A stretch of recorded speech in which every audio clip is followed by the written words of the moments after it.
Hello, and welcome to another TRADOC Leader Professional Development Discussion. I'm Gary Lowton-Beckford, Plans Chief for the Public Affairs Directorate and moderator for today's event. We have a special guest from the private sector that we'll introduce in a few moments. Our host for today's Leaders Professional Development is Mr. Michael Formica, Executive Deputy to the Commanding General. Mr. Formica. Wow. Gary, first of all, I appreciate all that the Communications Directorate team does to pull these things together. And Nathan, thank you for joining us today. This is going to be a great session. And I think all of the Army civilian professionals and soldiers that are watching are going to enjoy and learn from. So thank you, and looking forward to the conversations today. You're welcome. Mr. Formica, thanks for joining us. We have a highly touted motivational speaker today. Nathan Whitaker is a motivational speaker, the co-author of 8 New York Times bestsellers, a Super Bowl champion.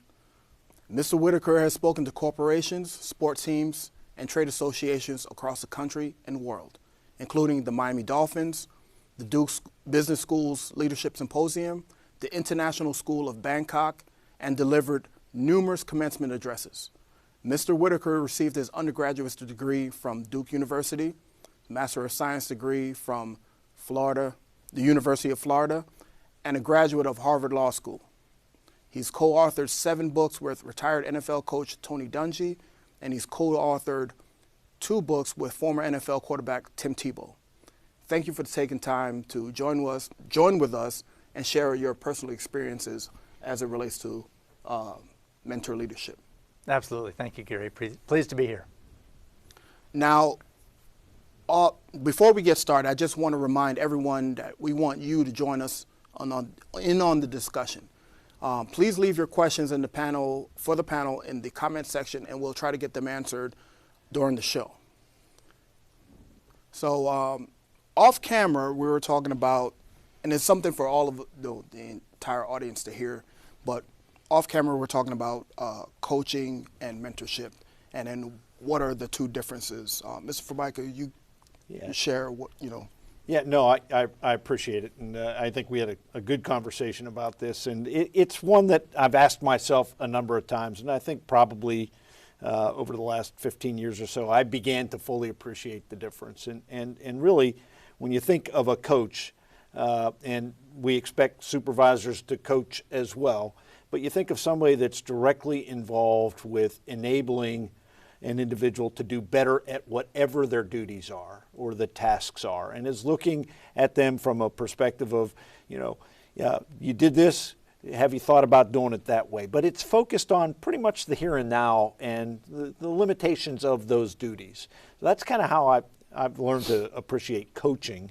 And mentorship is more about, I think, through your example and through your involvement with civilian or with a soldier, how you want to help them to aspire what they want to do in life or the next part of their life as a minimum. And that in my mind is mentorship. And usually it can be formal, it can be informal. We'll talk some about that, but that's sort of kind of what how I've differentiated them. And as we were talking off camera, Nathan offered an interesting perspective from his profession of how he's seen it. So Nathan, I'd just turn it over to you to share that with us as well. Sure. No, as we shared, I thought that was a great example and a great way to differentiate between the 2, because I had a supervisor when I first entered the NFL who was very focused on the coaching aspects, and that was great. We would do mock negotiations. He'd say, okay, pretend you're representing a 3rd-round draft pick, and I'll be the agent. So we had to do this over and over. So you'd call and call as with my hand across the table, and and you'd go through and say, hey, I'm Nathan Whitaker, and et cetera, and he'd come back with, well, let's not talk about a 3-year deal, let's talk about a 4-year deal or whatever. And then the next time I'd call, I'd no sooner get my name out, and he'd cut me off and say, I'm not talking to you, I want to talk to the GM. And so I had to learn how to handle all those things. But then the mentoring and how I really wanted to behave as a professional and the personal life and how that tied in was a very different story. So we'll just leave it at that. But there are times when the coaching might be perfect and you realize, okay, but I'm not sure I'm getting anything here. And I think it's important to think through the difference between the 2. Are we teaching people just skills, but are we also teaching them about the personal, professional, and how they might make their life work and their place in the organization function better? So I think it's a great example. Yeah, super. Thank you. Absolutely. And Mr. Formica, could you share, your insights on the importance of mentoring, of a mentoring culture within organizations, particularly, TRADOC, and how it contributes to professional development? Yeah, well, first of all, the Army is people. That is the most important element of the United States Army is our soldiers and our Army civilian professionals. And mentoring demonstrates, first of all, a commitment to your people. We have a saying in the Army, right? It's mission first, people always, right? And so it is a way of directly influencing and improving the aspect of an individual's life. And as Nathan just said, it can be professional and it can also be personal, and it is your direct involvement. And I think it's foundational to any organization being solid. If you don't fully appreciate inside of your team the goals and aspirations of each of the individuals, and I'll define team as it can be the small group or the larger organization, then I think we're missing something. And that mentorship really helps inspire them and enable them to do all that they want to do for the Army and for themselves as well. Yeah, I couldn't agree anymore. And then Nathan, from your background, the key qualities or attributes, that defines a successful mentor. I mean, what have you seen the qualities or attributes that makes a mentor successful or great? I think a lot of those are similar to things that make effective leaders, but I think that character, you all talk a lot about character here in the Army and what you're doing and in the armed services, and how best we can be people of character. And that was a big deal with the Bucks. We had a do not draft because of character, DNDC, and we would take people off the board and not even, and that was, everybody was happy with that until the first draft when the owner walked in and went, wait, we're not going to draft them. And Tony said, no, there's not enough character there. So character, trust, I think is important, patience, empathy, to be able to understand that somebody's coming from somewhere different, as Michael just said a minute ago, that here I'm trying to understand your whole life and how this works and how you bring all these other things to bear. And so I think the ability to work with people and understand that people are flawed, but I'm going to try to help you and I'm going to try to mentor you through whatever it is you're going through and understand that. So I think those are some of the qualities that would come to mind for me: trust, character, patience, empathy. I just echo all of that. I mean, Nathan could have, just read a page out of an Army leadership manual. Yes. In the way he's described it. The only other attribute would be commitment that I would add to that as well. A demonstrated commitment to the individual, but I think that's all it. So awesome. Mm-hmm. Yeah. And even something years ago, when the Army was a different type of Army and you had leadership, I'm not going to say all, generalize it, but there was the constant yelling at someone. And not everyone receives or can produce or is productive by yelling. Some it works, and then others you have to really sit down and say, okay, let's go through and what it is that you need to do versus the yelling approach or the hard approach. So tough love works, and some works. Some others really work on the aspect of teaching, coaching, mentoring versus screaming and then try to figure it out later on your own. Right. I couldn't agree more. So, Mr. Whitaker, could you provide an example of how mentorship has positively impacted leadership and team dynamics in your experience or in organizations that you've observed? I mean, it could be on the football field or even in the working in law. Sure. So I've seen a couple of situations where it's been formalized, where they've actually said, okay, you're going to work with, folks have said, I'm willing to be a mentor, and others have said, I'd like to be mentored. And so they've been paired up and had that. I had that in the law firm when I was a young attorney and had a partner who really saw me through a lot of things.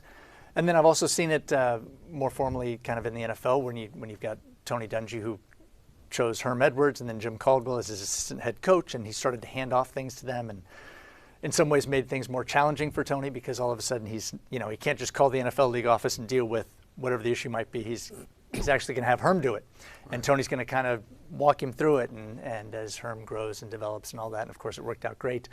But then also informally, there have just been ways in which you see that, and where it's strong, and where I think you have a stronger organization because you're building leaders for the sustainability of the organization. And so I think when you've got it even informally, it's a much stronger organization throughout that I've seen. Mr. Formica? Well, I've been a recipient of informal mentoring, and I will tell you, I didn't fully appreciate it at the time, but its impact on me was pretty significant.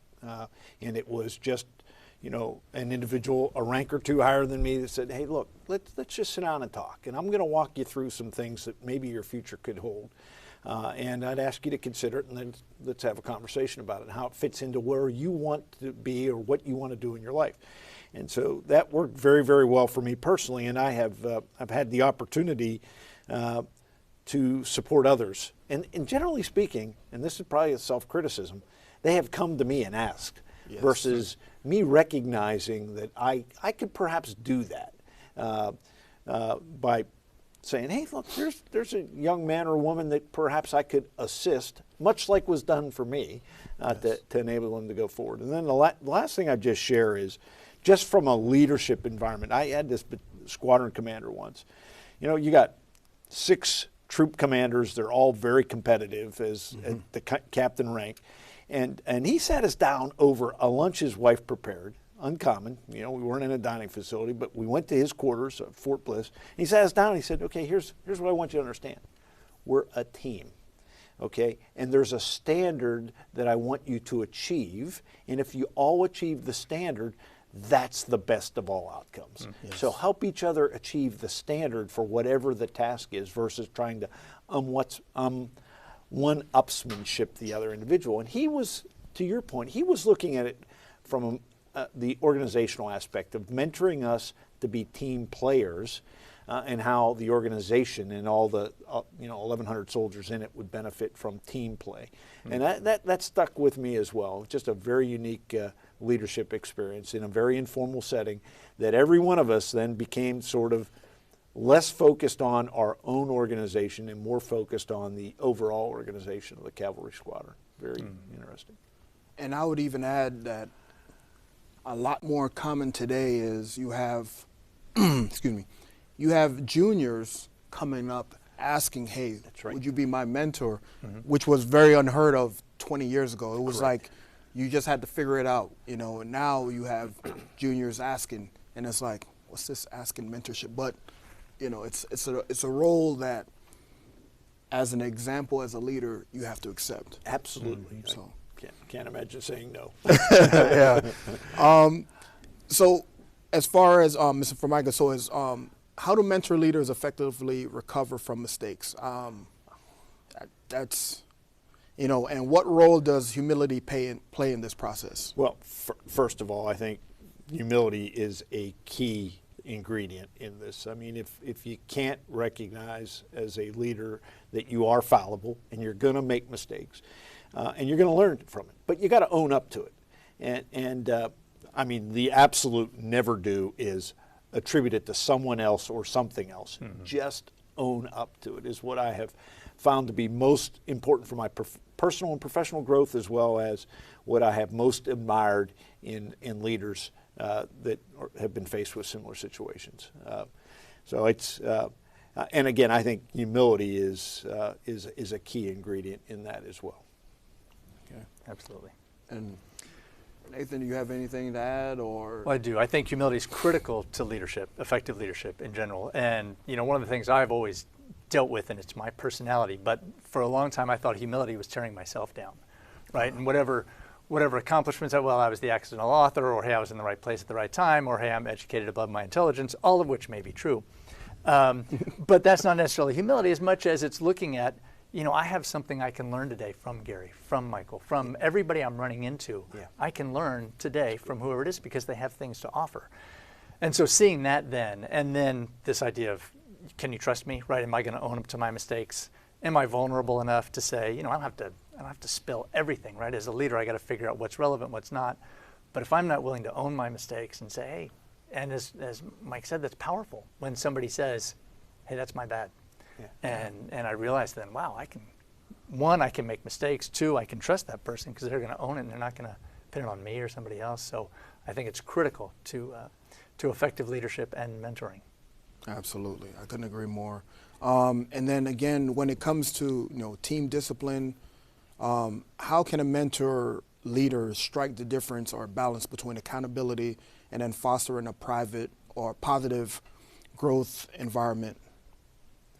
Yeah. So I first of all, I want to build a little bit on what Nathan was saying there, in terms of being trusted as a leader. And I think when we talk about mentorship, there is I am mentoring by the way I act and through my examples on a day-to-day basis as well. Okay, and hopefully in a positive way, yes. But we can learn from bad actions of leaders as well.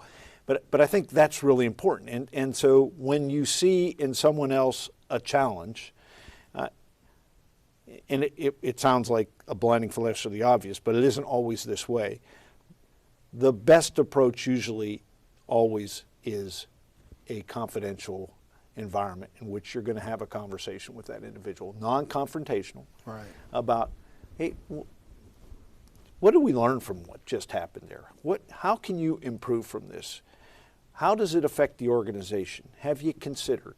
And I think it's as much about trying to draw out from an individual, as a mentor, as a supervisor, those kinds of reflective thoughts from the individual. And again, I'll underline, while oftentimes we might want to strike out in a public forum when we're disappointed, the example you must set, and we try to live by, is suppress that frustration, mm-hmm. and have a conversation in a calm, cool environment confidentially with the individual or the individuals if it's a group challenge that we had. So that's kind of how I have witnessed and attempted to act in those kinds of situations.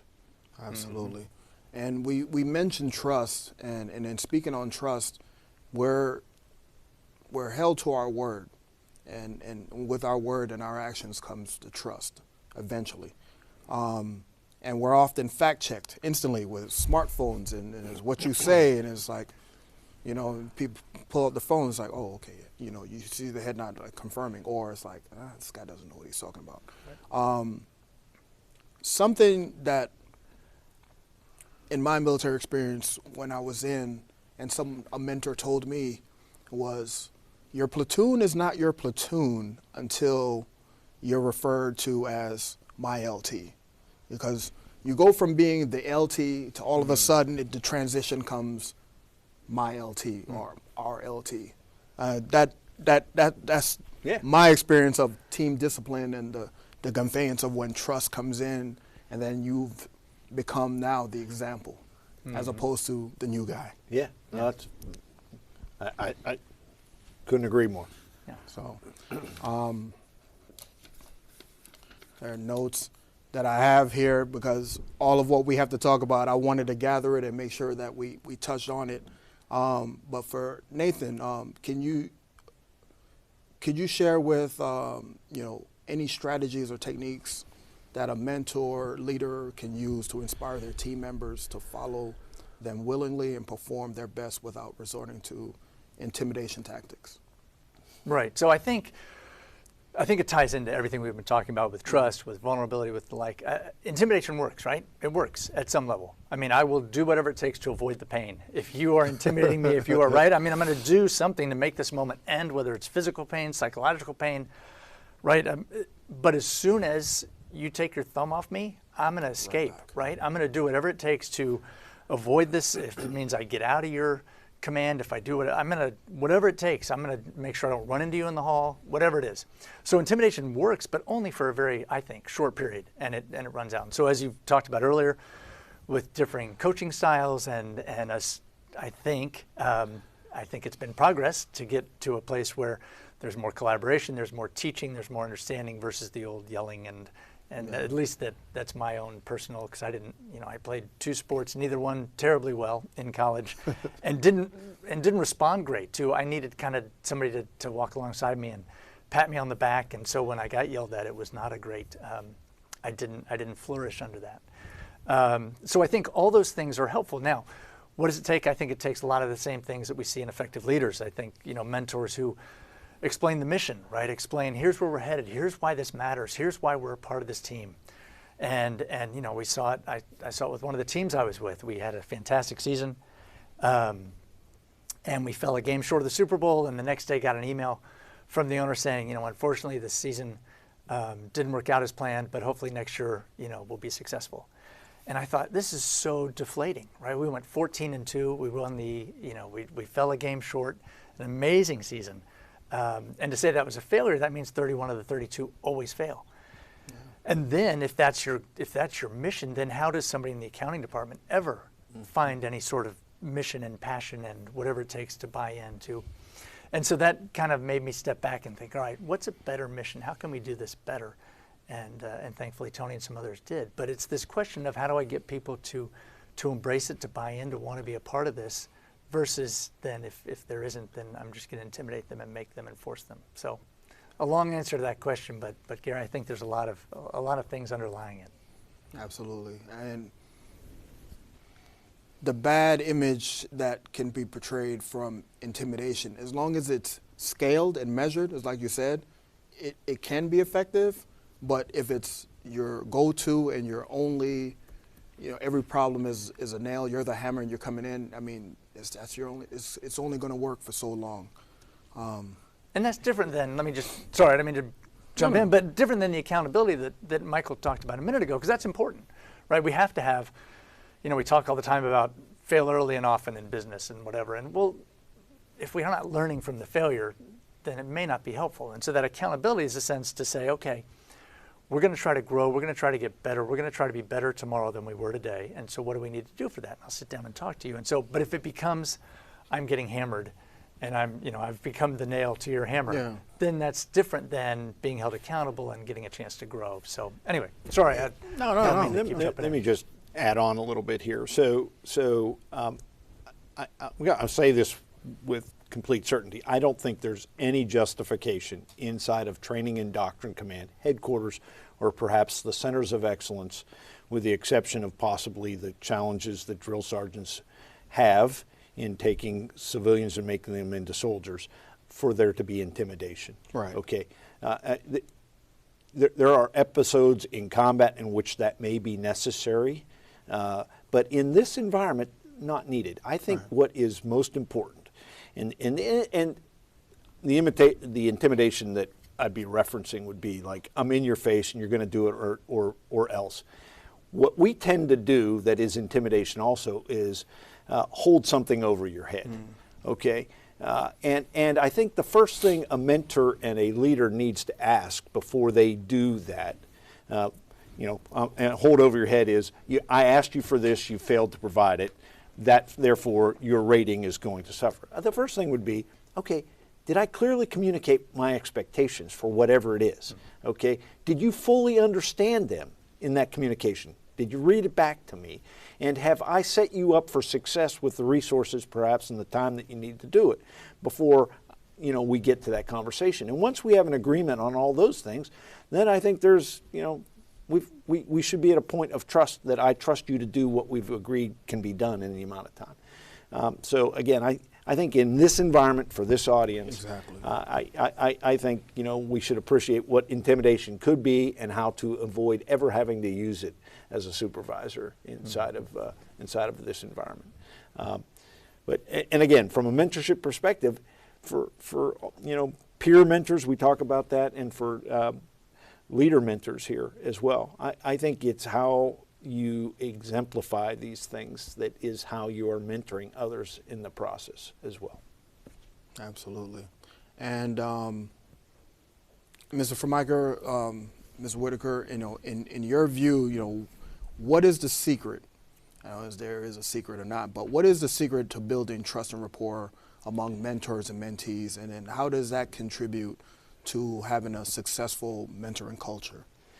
I'll start off with Mr. Sure. Formica. Okay, I think the first is there's got to be trust, and I think that trust starts with this is a confidential situation. Okay, and generally speaking, those folks that I mentor, and there's probably half a dozen or so, I never have a conversation with their supervisors about them. Okay, Right. This is between me and you, and me trying to share, 40 plus years of experience to help you be where you want to be in your life. Okay, and it's only between us. So you can open up, share, etc., so that we have a learning environment of trust. And then I think the other piece of it is it has to be a two-way street. Okay, and much to Nathan's point, I am amazed at how much I'm learning from mentees in the process of being a mentor. There's one of my mentees who will come to me with questions at the end of the sessions that are really thought-provoking, and she's attempting to pull out from me things I had not even thought about sharing, right? But that two-way communication is just invaluable. And then I guess the last thing is you need to be genuinely vested in it. It isn't just something I'm doing. It is I care and I want to see the individual improve, be whatever it is they want to be or however they want to be that person. Okay, so trust, confidentiality, and then the last thing is commitment in my mind through investment. What Michael said. But also, just through the standpoint of, I think there has to be a lens. I think trust is critical, but it even could be, you even could be mentored by a direct supervisor. So then you've got some other wrinkles. But I think this idea that we're doing this for you, the mentee, right? My goal here is to help you grow. It may help the organization, yes. It may help, and I think it totally does, as I help you grow in whatever you're doing. I may lose you. You may grow out beyond where I am. You may grow out beyond whatever it is, and that's okay. And so that means, I got to find somebody else. But that's okay because it's about you, and I'm focused on you. Now, am I open-minded enough and willing enough to learn from the mentee? And all? I think that's all critical as well, to understand that I don't have all the answers, and I'm trying to help you, and I'm trying to help you understand. But we're kind of just walking each other home through life, right, at some point, that we're trying to help each other kind of get through this. So I think those are the critical, this idea that it's designed to help the mentee. It's not, I'm not looking to do this in order to help my production as a leader or whatever it is. I'm actually helping you grow. It may do all those things, and I think it will. But that's not my focus. My focus is you. And I think then as they understand that and that sense of trust and growth, then I think that helps that relationship greatly. Yeah. I had, it's not a long story, but it's an example that I learned the trust in the building and the rapport. Years ago, I had a platoon sergeant, and he loved to run. He loved the ruck march. He loved all that physical stuff, airborne, air assault, 82nd kind of guy. Just loved that stuff. And one Saturday morning, we were supposed to be off. We thought we were off. It was like, hey, we're going to go on a 5-mile run around Fort Moore, Sand Hill area. And I was like, well, I don't want to do that. But, he's like, it's all voluntary. You don't have to do it. But it's the military, of course, kind of feel that peer pressure. So we got up, we ran the 5 miles. And in the back of his truck, he had a cooler of Gatorade and refreshments after the run. And that was a team building event. We went from the storming to the forming and the building of a team. And he did other things, but it was that incident where I learned that I could trust this guy. And any other volunteer type function, I was like, well, there might be some Gatorade involved for us. But nonetheless, it was him bringing us into the fold, and it wasn't like him staying back and was like, you guys run, I'm just going to stay back. No, he was leading the charge. And that's what comes with that secret to building trust and rapport. Your My little experience. Yeah. Totally. And as a Gainesville guy, I appreciate you throwing Gatorade into the mix. We're very. Oh, yeah. Lots of gators there. I'm just saying. But that was a great moment in time that I can remember. So for both of you, if you could provide examples of organizations or leaders who have successfully implemented mentoring programs and positive outcomes that, outcome that they've achieved a result. You have any examples to share, or? So there's an organization I'm involved with now. I've been doing a 2-year leadership cohort with. It's an organization. In some ways, the leadership is aging, so they're trying to figure out, okay, that we need to build some leaders, and so it's been really focused on that. And they have gone through and said, let's find though some established folks who have been in the industry for a long time, and they've paired them up. And so people have made visits and spoken a bunch on the phone and virtually and the like, but actually made in-person visits across the country. And it seems to have been very successful in helping this next generation kind of figure out how to take over leadership of this trade association. And then the other organization that I just love watching as an outsider is the Seattle Seahawks. Okay. And I never worked for the Seahawks, worked elsewhere, but Pete Carroll has done a great job with his coaches, bringing them in and then letting them go. And so they now attract. I mean, if Seattle makes you an offer, you kind of go. And because they know that, and they can go laterally. I mean, we've seen people leave Seattle to go to a college job, or even to somebody left as a coordinator in Seattle and went to a position coach elsewhere. And so most of the league would say, oh my gosh, that's why would they voluntarily go down? But they know, and then they come back to Seattle. And so Pete is attracting great talent because folks know I can go there, I can learn, and then either I can continue to grow with the Seahawks, or then I can bounce somewhere else. So that's been a fantastic example for me of this very open, because a lot of us, I know in Tampa, you'd find yourself, or in Jacksonville, you'd find yourself thinking, gosh, we've put in 2 years teaching this person how we do things in Tampa and how if they go. And so you're either grudgingly or you're blocking them. I got blocked once, which was okay. That started me off writing books instead of working for the Chicago Bears. I still find myself going, I can't believe I didn't go to Chicago. And then I'm like, wait, I'm writing books. It's okay. But just a different approach, a very open-handed, like, this is for your benefit. We're going to bring you in and we're going to help you grow. And I think that's really powerful when an organization does that well. Good idea. So I'll give an example that is up and running well and has for the Army for a number of years, and that's the Mission Command Training Program, formerly the Battle Command Training Program. And the senior mentors that are generally retired general officers that we bring back in to perform the tasks we've been talking about with division commanders, 2-star generals, corps commanders, 3-star generals, and their subordinate general officers as they go through a crucible that's called a warfighting exercise. These mentors, they're called senior mentors or graybeards, if you will, they establish the kind of rapport we've been talking about. It's confidential. It leads to humility and an appreciation of what works or what doesn't work in your leadership style as a division or corps commander, and for your organization. So that you, as the leader of that organization, can improve yourself and go back and understand how to improve. And doing it from the perspective of no one in your chain of command. I mean, this guy and this individual is not going to report back to the Chief of Staff of the Army that Formica's a terrible officer and shouldn't be promoted to whatever the rank is. So I think our Army has benefited from that kind of mentorship formally inside of the training of these formations. I think in TRADOC, we're on a path to get there. And I mean in the headquarters. And the TRADOC G1 team has put together 8 types of mentoring programs that we've just rolled out and are getting off the ground, ranging from the formal mentoring that I've talked about, in which we align a mentor with an individual that wants to be mentored. And what's really kind of cool about it is you go through some personality assessments so that you can understand your strengths and weaknesses, and you share that with the individual that you're mentoring as well, so that there's some compatibility.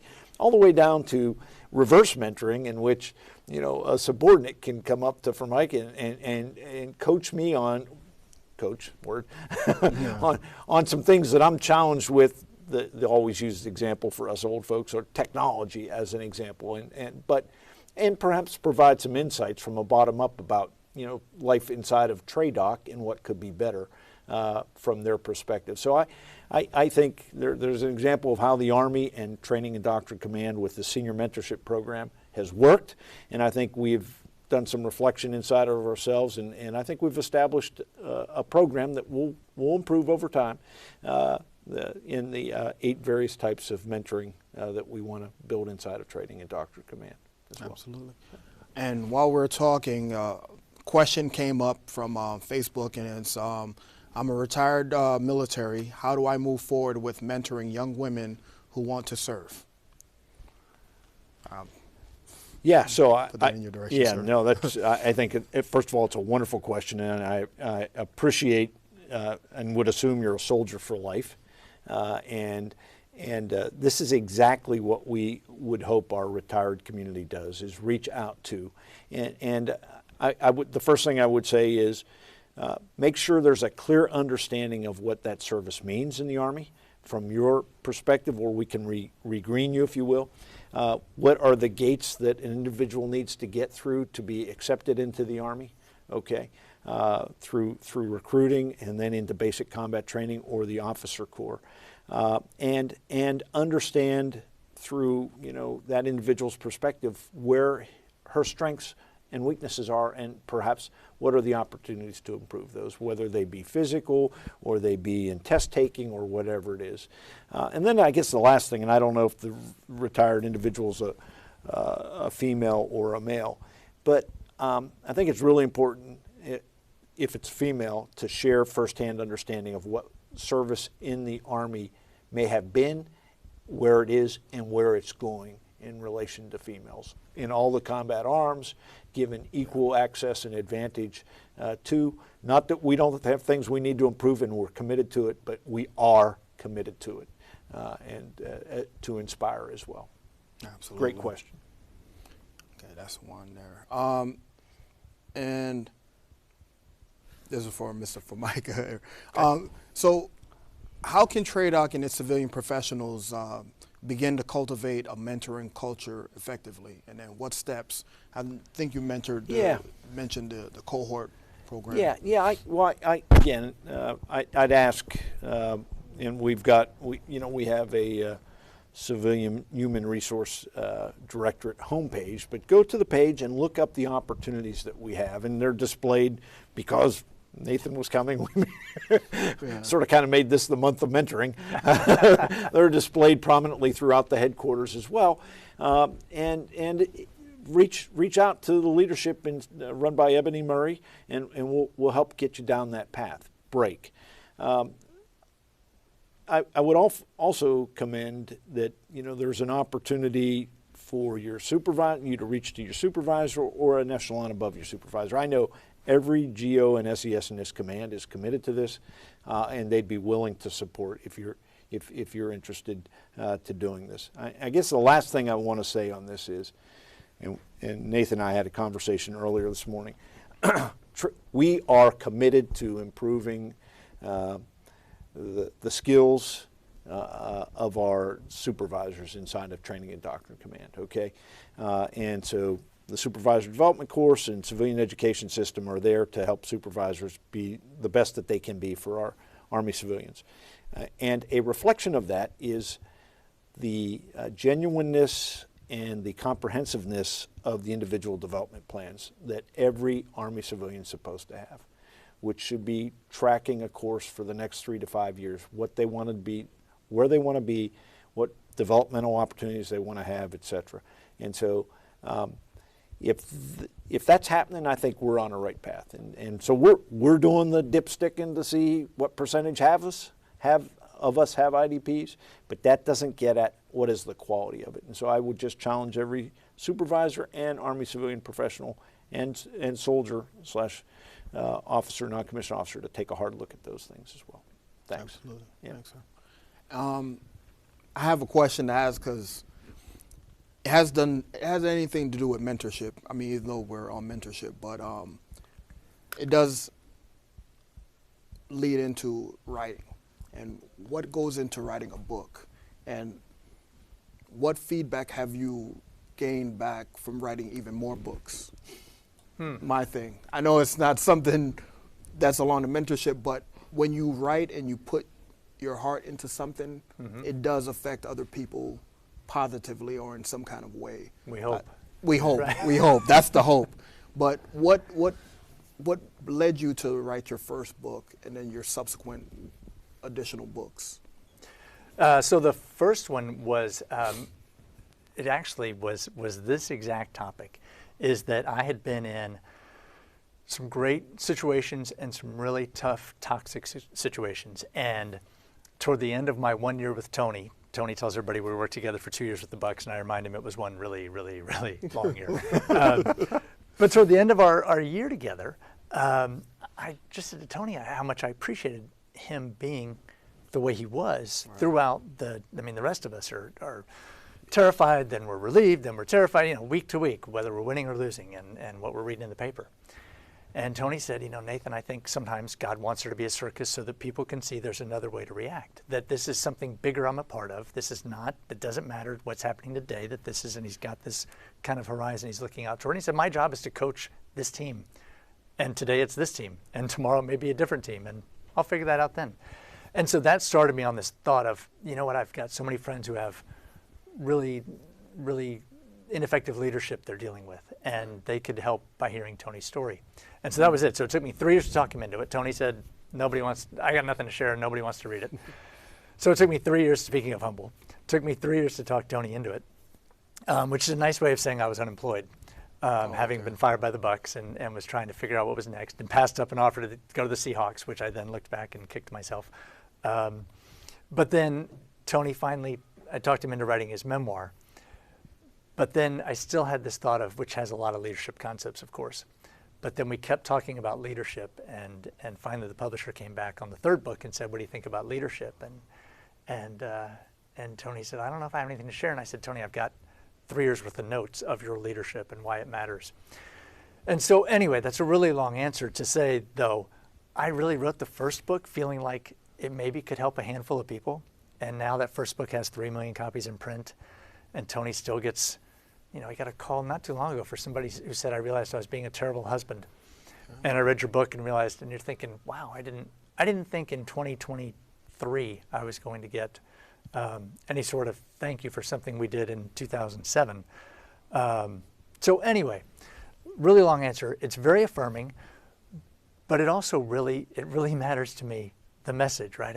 I've had other people say, hey, you could write about, or I've got a score to settle, can we write a book? And I really want to affirm and help others grow. And so it's been a great partnership with Tony, with James Brown of CBS Sports, with Tim Tebow. So I've been fortunate to be able to work with some of these folks and share some messages that I think then can be replicated and can, again, it's totally intimidating, by the way, to come on to this fort and to be with you all and to be talking, because nobody does leadership better in the Army, right? I mean, you guys study it, you analyze it, you've got 8 different mentorship paths, right? I'm just sitting here going, well, we kind of did it like this in Tampa. So to be able to even share it here and to bring a unique perspective maybe is really gratifying, intimidating, but gratifying. And so so it's been a great journey to be on, and so I appreciate you asking that. It's always fun to get any feedback that your words did kind of land somewhere and land positively. So, absolutely.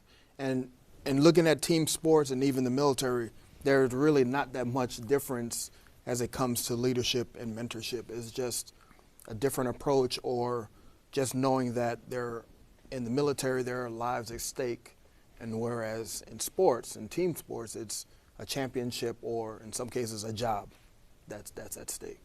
Right. I mean, we all use the terminology, but at least in football, hey, we're going to war. Right. We knew we weren't, and thank God for that. And so even as you're talking, right, I'm thinking about, I should share the story about Coach Spurrier making us run the stadium steps at 5:30 in the morning in the rain, and realizing that I'll get halfway through that story and you're going to be like, I've got 150 stories. Yeah. So, but I think there is some crossover, right? There's some parallels as far as how we treat people, how we get people to follow, how we, one of the things I love about your your plan where everybody can walk through this plan of personal development, is that when we try to get people to buy into why we're doing what we're doing, so often I feel stuck where I am, right? My first year, I left my coffee mug. You gave me a coffee mug at the last stop, and I left it. And so I've already forgotten one thing, but we laughed when I was in Jacksonville that my first year, they said, hey, we'll get you into the negotiation, but you got to handle team travel first. Well, I can't even keep track of my mug, right? And I'm supposed to keep track of the team. But I really had to own that role. I did not want to do the George Costanza assistant to the traveling secretary kind of role, but they needed me to do it and be good. And so even though but this idea of having a personal development, at least they had told me, hey, here's what's out there for you. Yeah. This idea that we need you to be good at what you're doing right now. It doesn't have to be where you end, and there might be a path forward, but do this and do really well at what you're doing, and then we'll help you grow through mentoring, through other things. Yeah, and I think that's really important, really critical, whether it's team sports, the military, whatever. Yeah, no, well, first of all, thanks for sharing the book experience, the author experience, and all the other, and they're all helpful to us to visualize through perhaps a different lens the value of this. I'll just pick up on, and you and I had this conversation yesterday.